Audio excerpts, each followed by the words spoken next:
অনেক আগে যে সময় নিয়মিত মাঠে যেতাম, রিপোর্টিং করতাম, সে সময় একটা প্রেস কনফারেন্সে আমাদের অলরাউন্ডার নাসিরকে এই কথাটা বলতে শুনছিলাম যে ক্রিকেট হচ্ছে গোল বলের খেলা। সেই কথাটা কালকে ফিরে আসলো আমাদের নাহিদ রানার মুখে। সে একটু অন্য প্রসঙ্গে বলল যে ক্রিকেট গোল বলের খেলা, তো এটাতে যে কোনো দিন যে কেউ ফর্মে ফিরে আসতে পারে, কাম ব্যাক করতে পারে।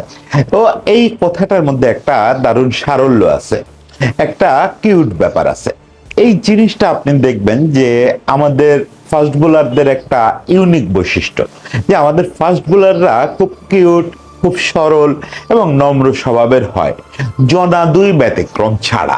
আগেই আপনারা বিরোধিতা করেন না, সে দুইজনের কথা আমি জানি। এছাড়া আপনি আমাদের এখানে ফাস্ট বোলার খুঁজে পাবেন না যে চড়া মেজাজের, মানে মাঠে তাদের যেটা কাজ, সেই যে উগ্রতা, আগ্রাসন, সেই জিনিসটা তাদের ব্যক্তিত্বে আপনি একদমই পাবেন না। তারা সবাই খুব কিউট হয়।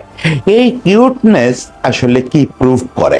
এই যে নাহিদ রানা কালকে প্রেস কনফারেন্সটা করলো, আপনারা যদি দেখেন তাহলে দেখবেন যে মনে হবে যে মুস্তাফিজের একটু লম্বা সম্বা একটা সংস্করণ, হাসান মাহমুদের খুব প্রায় একই রকম একটা বন্ধু, ওই লাজুক, ওই অল্প কথা বলা, ওই সংক্ষেপে সব কথা বলে দেওয়া, দু একটা কথায় দারুণ মেসেজ দিয়ে দেওয়া।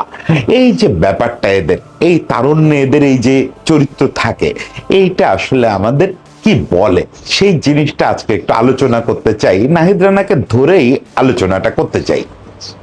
এমনিতে সারা পৃথিবীতে আমরা যাদের দানব ভাবি, আসলে দেখা যায় যে শেষ পর্যন্ত আমরা তাদের মোর দ্যান মানব হিসাবে আবিষ্কার করি।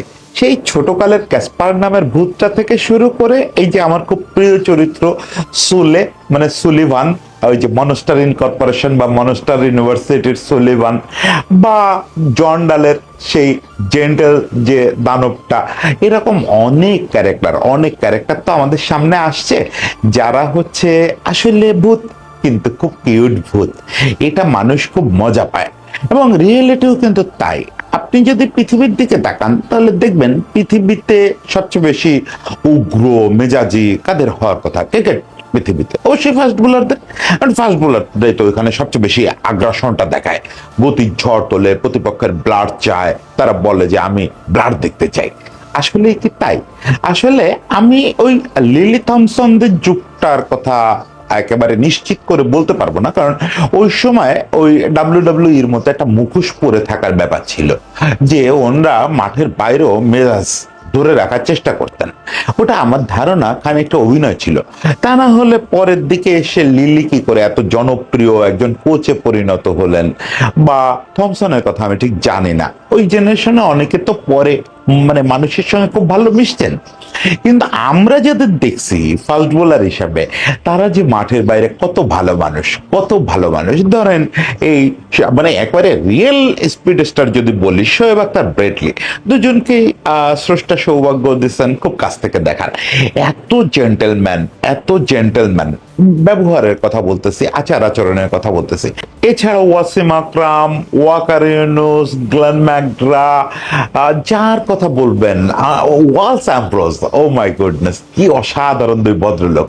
ওয়ালস অ্যাম্ব্রোজ, অ্যাম্ব্রোজ তো খুবই লাজুক মানুষ, বাইরের মানুষের সামনে কথাই বলেন না, অথচ এমনিতে গান করেন, ভেতরে খুব মজার মানুষ। আর ওয়ালস তো বিরাট মজার মানুষ, আমাদের এখানে ছিলেন অনেকদিন, খুবই মজার মানুষ।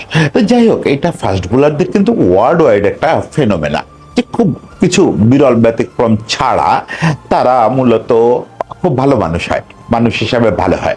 কিন্তু আমাদের এখানে যেটা হয়, আমাদের এখানে একটা কিউট ব্যাপার আছে, সেটা শুধু ভালো মানুষ না, আমাদের এখানে এদের কথাবার্তা আপনি দেখবেন যে প্রচন্ড লাজুকতায় পূর্ণ, অস্পষ্ট কথা, অল্প অল্প কথা বলে, লম্বা বাক্য বলে না। এটা একটা, এর ভিতরে কেউ কেউ কিন্তু আবার বড় হয়ে যাওয়ার পরে, সিনিয়র হয়ে যাওয়ার পরে অত্যন্ত কথায় পারদর্শী এবং জীবনবোধে সমৃদ্ধ মানুষে পরিণত হয়। আপনি দেখেন যে এই একই ক্যারেক্টার আমরা দেখছি মাশরাফির মধ্যে, তালহা জুবাইরের মধ্যে, মানে আমাদের দেশের প্রথম যারা ইন্টারন্যাশনাল ক্রিকেটে আসার পরে যারা স্পিড স্টার। এর আগের যুগেও যদি বলেন তো প্রিন্স ভাইরাও তো, প্রিন্স ভাইরা কিন্তু আবার মাঠের বাইরে যে খুব নরম সরম স্বভাবের তা না, প্রিন্স ভাই খুব স্নেহশীল মানুষ, কিন্তু ওরকম মানে মিনমিন মানুষ না। বাদশাহ ভাই তো দুর্দান্ত আড্ডা পাচ্ছিলেন। প্রিন্স আর বাদশাহ হচ্ছে ওই জেনারেশনের সবচেয়ে বড় স্পিড স্টার ছিলেন। এরপর মাশরাফি তালহা দুইজনই এদের মতোই ছিল, এই নাহিদ রানা হাসান এদের মতোই ছিল।